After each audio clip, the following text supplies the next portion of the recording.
नारी की सबसे पहली पसंद स्वर्ण आभूषण। और जब स्वर्ण आभूषणों की बात हो तो हमारे शहर का सबसे विश्वसनीय नाम सुभाष ज्वेलर्स, जिसे आपके प्यार और विश्वास ने बनाया है सबसे खास। खरा सोना आपके भविष्य की जमा पूंजी। खरा सोना मतलब सुभाष ज्वेलर्स का सोना। एक बार फिर हम तैयार हैं आधुनिकतम और सबसे नए स्वर्ण एवं डायमंड ज्वेलरी के साथ। और हमारा पता है सुभाष ज्वेलर्स, छोटा सराफा, श्री गणेश मंदिर के आगे। खंडवा के मोंदी में सभा के दौरान पूर्व मुख्यमंत्री दिग्विजय सिंह ने अजान की आवाज सुनकर अपना भाषण रोक दिया। कहा कि नमाज पढ़ी जा रही है, थोड़ा सा रुक जाते हैं। अजान और आरती के समय हम रुक जाते हैं। पूर्व मुख्यमंत्री दिग्विजय सिंह ने करीब 2 मिनट के लिए अपना भाषण रोका। आपको बता दें कि दिग्विजय सिंह आज खंडवा जिले की मांधाता विधानसभा सीट में कांग्रेस प्रत्याशी उत्तम पाल सिंह के समर्थन में सभा करने पहुंचे थे। जब वह सभा में भाषण दे रहे थे तभी पास में एक मस्जिद से अजान की आवाज़ होने लगी। इसके बाद पूर्व मुख्यमंत्री दिग्विजय सिंह ने अजान की आवाज़ सुनकर अपना भाषण रोक दिया। अजान होने के बाद ही पूर्व मुख्यमंत्री दिग्विजय सिंह ने अपना भाषण शुरू किया, जिसके बाद दिग्विजय सिंह ने शिवराज सरकार पर जमकर निशाना भी साधा।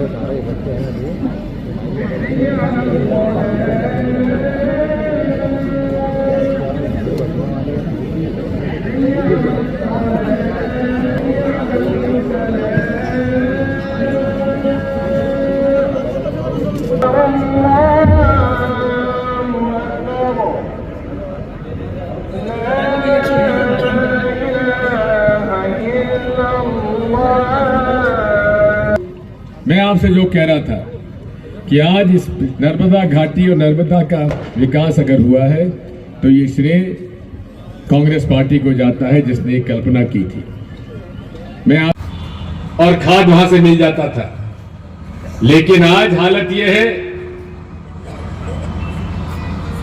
लाइनें लगती हैं, थाने में बढ़ रही हैं और 150-150, 200 रुपया बोरी पर काला बाजारी में पैसा लिया जा रहा है कि नहीं लिया जा रहा है। कीमतें बढ़ती जा रही है, महंगाई बढ़ती जा रही है, फसल की कीमत बढ़ नहीं रही है, लागत बढ़ती जा रही है। और मोदी जी कहते हैं कि दुगना, मैं 2022 तक किसानों की आमदनी दुगना कर दूंगा। ये बात मुझे आप ये बताइए, कौन सी बात है जो नरेंद्र मोदी जी ने जो कही हो वो सही निकली हो? कौन सी बात शिवराज सिंह चौहान ने जो कही हो सही निकली हो? काला धन आ जाएगा, इतना आएगा कि सबके खाते में 15 लाख जमा हो जाएंगे, हम इतने बड़े आपको बना देंगे, आतंकवाद समाप्त हो जाएगा, भ्रष्टाचार समाप्त हो जाएगा। ना भ्रष्टाचार समाप्त हुआ, ना आतंकवाद समाप्त हुआ, ना काला धन आया। नोटबंदी के अंदर आप ही का पैसा जो बैंकों में जमा था, आप ही को पैसा बैंक से निकालने के लिए भी घंटों लाइनों में खड़े रहे। किसके यहाँ शादी थी, किसी के यहाँ सगाई थी, किसी के पास मुसीबत थी। और आप लोगों का हमारा पैसा जो बैंकों में था, इन्होंने छोटे छोटे गरीब लोगों को तो कर्जा नहीं दिया, बड़े बड़े उद्योगपतियों को हजारों लाखों करोड़ का कर्जा दिया। और आज पिछले 9 साल में मोदी जी के राज में 25 लाख करोड़ का बड़े उद्योगपतियों कर्जा माफ हुआ। कितना? 25 लाख करोड़। उनमें एक भी किसान, एक भी मजदूर, एक भी अनुसूचित जाति जनजाति का आदमी नहीं है। इन्होंने कर्जा माफ उनका किया है जो बड़े बड़े उद्योगपति इनके पास शुरू से आते रहे हैं। केंद्र सरकार ने 2009 में किसानों का 72,000 करोड़ रुपए डॉक्टर मनमोहन सिंह जी और सोनिया गांधी जी ने माफ कराया था कि नहीं कराया था किसानों को। 10 साल तक हमने बिजली मुफ्त में दी थी कि नहीं दी थी किसानों को 5 हॉर्स पावर। गरीबों के घर में एक बत्ती कनेक्शन मुफ्त में दिया था कि नहीं दिया था।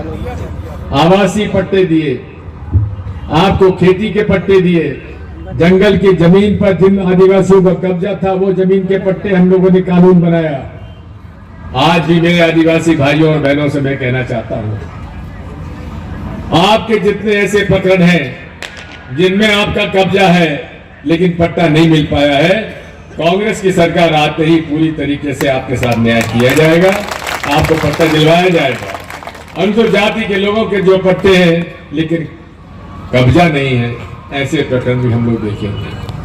अनुसूचित जाति जनजाति के जितना बजट आता है, लगभग 5,000 करोड़ रुपए केंद्र सरकार से इन जातियों के लिए आता है, लेकिन वो कहां जाता है? ये बड़े बड़े लोगों के पास चला जाता है। इंदौर में मेट्रो बनेगी, पैसा जाएगा आदिवासियों के खाते से। कहीं इंदौर में और भोपाल में और बड़े बड़े जगह पर बड़े बड़े आलीशान भवन बनेंगे तो आदिवासी और अनुसूचित जाति के लोगों के बजट से जाते हैं। मैं आपसे कहना चाहता हूं, इस बात को दावे के साथ कह सकता हूं, अनुसूचित जाति जनजाति का पैसा केवल उनके हित में लगाया जाएगा कांग्रेस पार्टी की तरफ से और किसी को नहीं दिया जाएगा। पंचायती राज का क्या हाल कर दिया इन्होंने, सारा अधिकार आपसे छीन लिया। मेरे कार्यकाल में, कांग्रेस के कार्यकाल में पंचायत कर्मी, शिक्षक कर्मी की नियुक्ति जनपद पंचायत जिला परिषद ने की थी कि नहीं की थी, और सारे बच्चे आप लोगों के लगे थे। व्यापलम जैसा घपला नहीं हुआ था। आज क्या हाल है? बेरोजगार भटकता फिर रहा है और बेरोजगारों को नौकरियां नहीं मिल रही है। नौकरियां निकलती हैं, पेपर आउट होता है, बड़े बड़े लोगों के बच्चे जो कि पास नहीं हो सकते उनको नौकरी मिल जाती है और गरीब आदमी के लायक बच्चों को नौकरी नहीं मिल पाती। एक तो पटवारी में भर्ती एक ऐसा व्यक्ति हो गया जिसको मध्य प्रदेश की राजधानी कहां ये मालूम नहीं था, वो पटवारी की भर्ती में पास हो गया क्योंकि उसके पिता के पास नगद पैसा था रिश्वत देने के लिए। आओ तो रिश्वत, ठेके में पेमेंट हो उसमें कमीशन, हर चीज कमीशन की बात है। मैं आपसे कहना चाहता हूं कि आप इस बात को समझ लीजिए, जितने घोटाले इन्होंने किए हैं, लाखों करोड़ के घोटाले किए हैं, उसके हमने पर्चा छपाया है। आप लोगों को पर्चा वो बटा के नहीं बटा, तो वचन पत्र के पर्चे बटे के नहीं बटे, सारी बातें आपको समझ में आना चाहिए।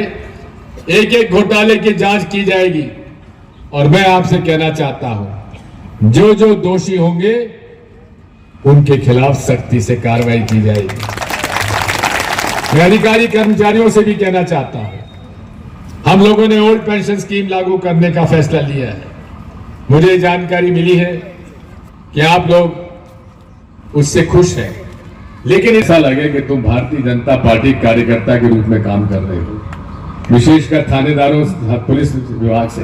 अरे हम लोगों ने तो आपको कांग्रेस के कार्यकाल में एक हफ्ते में एक दिन की छुट्टी भी मंजूर की थी, जो भारतीय जनता पार्टी ने आपसे ली थी। ये ऐसा क्या कारण है कि तो आप हमारे कांग्रेसियों को तो फंसाते हो और भाजपा के गुंडों को छोड़ देते हो?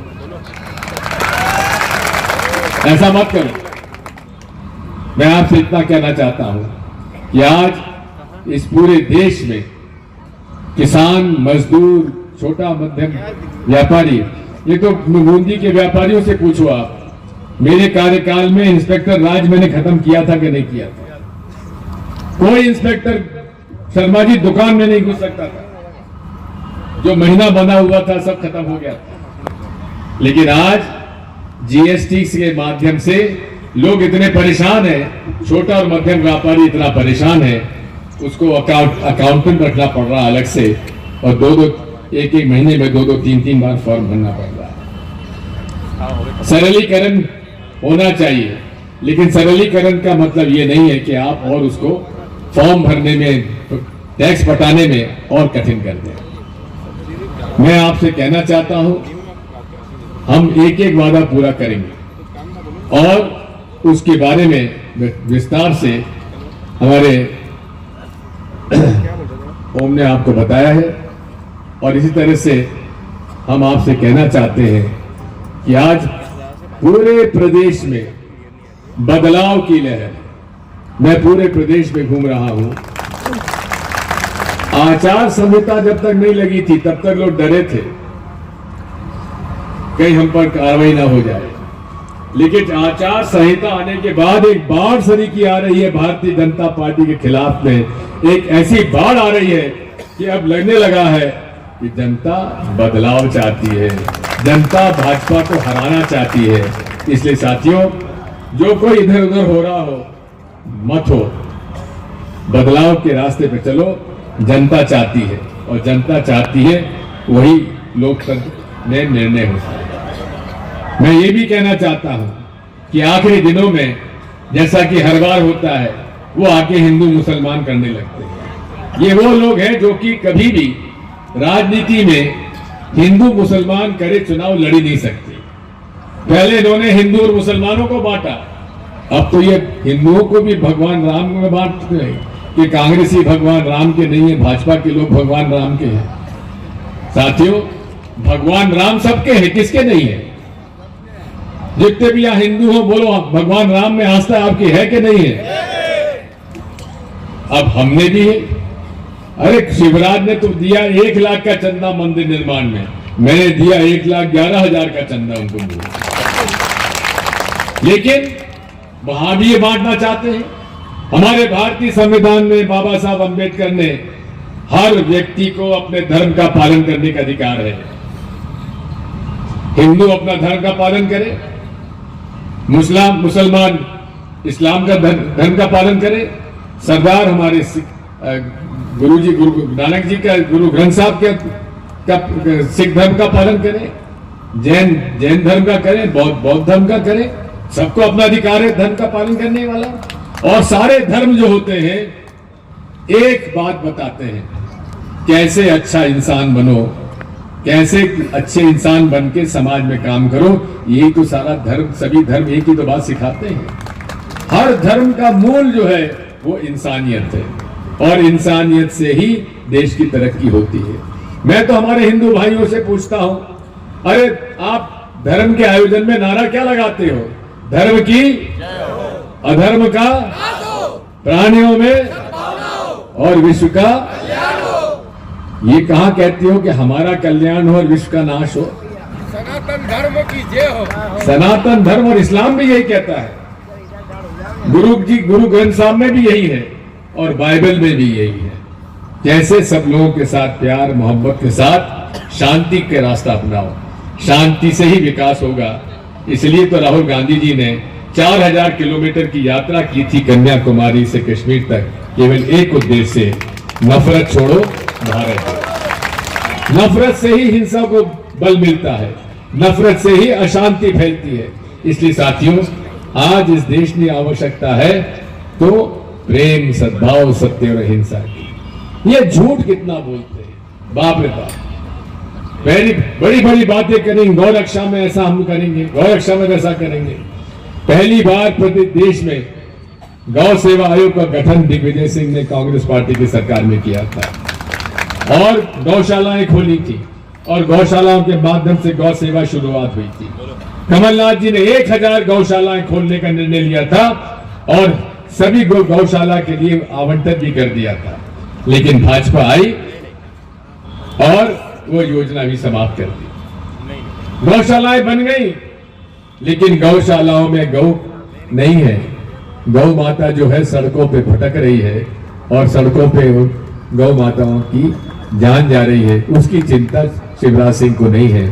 जितनी ज्यादा शिवराज सिंह की बुधनी चुनाव क्षेत्र में गौ माताओं की मौत होती है, मैंने कहीं और नहीं देखा होगा। कभी आप खाते गांव से बुधनी तक आके जाके देखिए, जगह जगह गाय बीच में खड़ी हुई है, कई जगह आपको उनके शव मिलेंगे।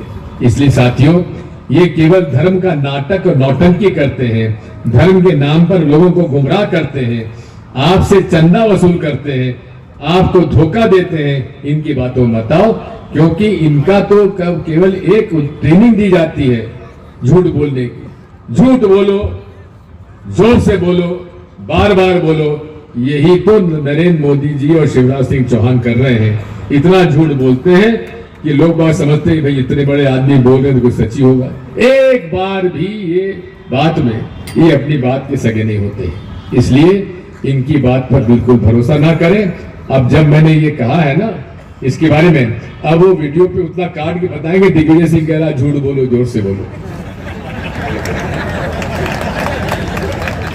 इतने बदमाश है ये लोग। मैंने एक जगह वीर सावरकर जी ने किताब में लिखा था, वीर सावरकर जी ने कि लिखा था कि गौ मांस खाने में कोई ऐतराज नहीं है। ये उन्होंने लिखा था। मैं ना खाता हूं ना मैं कभी कहूंगा भी, मैं अच्छा हिंदू हूं। लेकिन उसमें से उन्होंने ये काट दिया कि सावरकर जी ने कहा था। ये कहने लगे कि दिग्विजय सिंह ऐसा कहता है। इस कदर झूठ बोलने वाले लोग हैं। इसलिए साथियों, इनकी बातों पर विश्वास मत करो। आज मुद्दा धर्म का नहीं है, आज मुद्दा है महंगाई का। हर चीज महंगी हो गई, डीजल महंगा, पेट्रोल महंगी, बिजली महंगी, खाने का तेल महंगा, आपका आटा महंगा, दाल महंगी, हर चीज महंगी हो गई है। सस्ता क्या हुआ है? सस्ता केवल दारू। बात वही है कि जो पूरे तरीके से आज इस महंगाई के माहौल में मुद्दा हमारा महंगाई है, मुद्दा हमारा बेरोजगार है। हमारे युवक भटकते फिरते उनको रोजगार नहीं मिल रहा है। मुद्दा है भ्रष्टाचार, मुद्दा है अन्याय अत्याचार। बिना किसी बात के झूठे केस लगाए जाते हैं, लोगों के मकान तोड़ दिए जाते हैं, बुलडोजर चला दिया जाता है, कोई सुनने वाला नहीं है, केस नहीं है, जिला बदर की कार्रवाई हो जाती है। ये सारी बातों के खिलाफ हमें लड़ाई लड़ रहे हैं और पूरे प्रदेश में एक लहर है भारतीय जनता पार्टी को हराने के लिए, बदलाव के लिए और कांग्रेस पार्टी की सरकार बनाने के लिए। और मैं दावे के साथ कह सकता हूं कि 3 दिसंबर को जब नतीजा आएगा 130 सीटों से ज्यादा हम लोग चुनाव जीत के आएंगे और सरकार बनाएंगे। और आपके यहाँ के हमारे पिछले 18 में जो चुनाव जीता था, ऐसे गद्दारों को हम बिल्कुल बर्दाश्त नहीं करेंगे। आपसे भी उसको दंडित करिए, उसको दंडित करिए जो आज भ्रष्टाचार का पैसा लेकर और साड़ियां बंटवा रहा है, दारू बंटवाएगा, पता नहीं क्या क्या बंटवाएगा, बेईमानी का काला धन का कमाई है तो क्या नहीं करेगा। बीच में हमसे कह रहा था, हमसे फोन करके कहता था कि हमको मैं वापस आना चाहता हूं, मुझे टिकट दे दो। लेकिन साथियों, हमको बहुत ऐसे लोगों से प्रेम नहीं है जो कांग्रेस के साथ गद्दारी करते हैं। मर्द वो होता है जो विचारधारा की लड़ाई लड़ता है, जो आदर्शों की लड़ाई लड़ता है। मुझे तो इस बात का दुख है, हम ज्योतिराज सिंधिया जी का पूरा सम्मान करते हैं और उनके पिता स्वर्गीय श्रीमद माधवराव सिंधिया जी, वो कांग्रेस में हम लोग उनको लाए थे और हम उनका बड़ा साथ आदर सम्मान करते रहे और बेहद शरीफ व्यक्ति थे, बड़े अच्छे, और काफी उन्होंने विकास हमारे इसमें कराया। ज्योतिराज सिंधिया जी को भी हमने मंत्री बनाया। सोनिया गांधी जी के परिवार से निकट के संबंध थे, लेकिन चुनाव भारतीय जनता पार्टी के उम्मीदवार से चुनाव हारे और हारने के बाद जिसने उनको हराया उसी के पार्टी में शामिल होकर घुटने टेक दिए। ये बहादुरी की निशानी नहीं है, ये तो कायरता की निशानी है। इसलिए साथियों, अरे हम लोग तो वो हैं अपने आदर्शों के लिए मर मिटेंगे, अपने विचारधारा के लिए मर मिटेंगे। चुनाव जीते हारे क्या होता है, लेकिन अपने विचारों के आदर्शों के साथ समझौता नहीं कर सकते। कांग्रेस पार्टी ही वो पार्टी है जो इस देश के प्रदेश का भला कर सकती है, गरीब अनुसूचित जाति जनजाति पिछड़ा वर्ग किसान को ऊपर उठा सकती है। इसलिए साथियों, कांग्रेस का साथ दो। अनुसूचित जाति जनजाति की कुछ किसान और मजदूर, आप सबसे मेरी प्रार्थना है, छोटे और मध्यम व्यापारी से मेरी प्रार्थना है, विकास का रास्ता कांग्रेस का ही रास्ता हो सकता है और वो शांति से ही बढ़ सकता है, अशांति फैला के रास्ता आपका नहीं हो सकता। आपने यहाँ उद्योग के बारे में कही है, जमीन भी है, पानी भी है, बिजली भी है, उद्योग स्थापित हो सकते हैं, इस बारे में हम पूरा प्रयास करेंगे। आप सब लोगों ने मुझे सुना, आप सबको बहुत बहुत धन्यवाद। भारत माता की जय, भारत माता की जय, नर्मदे। घर में हो शादी विवाह या कोई भी मांगलिक आयोजन, टेंशन किस बात का। रश्मि टेंट हाउस वाले जगदीश भाई का दशमेश परिसर, अवस्थी चौराहा और रश्मि मांगलिक परिसर सेठी नगर है ना। जी हाँ, जहाँ आपको मिलेगी सारी व्यवस्थाएं, जैसे catering, sound, stage, lights, decoration और वो सब जो बनाएगी आपके आयोजन को और भी बेहतर। तो फिर देर किस बात की, शीघ्र ही बुक करें। संपर्क जितेश कपूर 9770434886, नितेश कपूर 9827537488।